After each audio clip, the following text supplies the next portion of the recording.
That's another beautiful one. Oh, look at that. This reminds me of fishing with my dad and brother growing up. I wish they were here right now.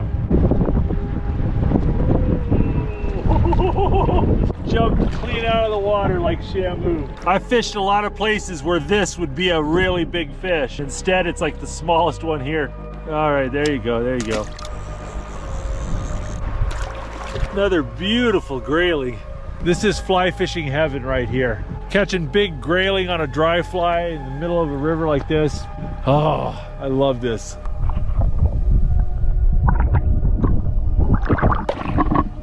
Grayling are just perfect for fly fishing. They live in these shallow little beautiful streams, and the more you cast to them, the more excited they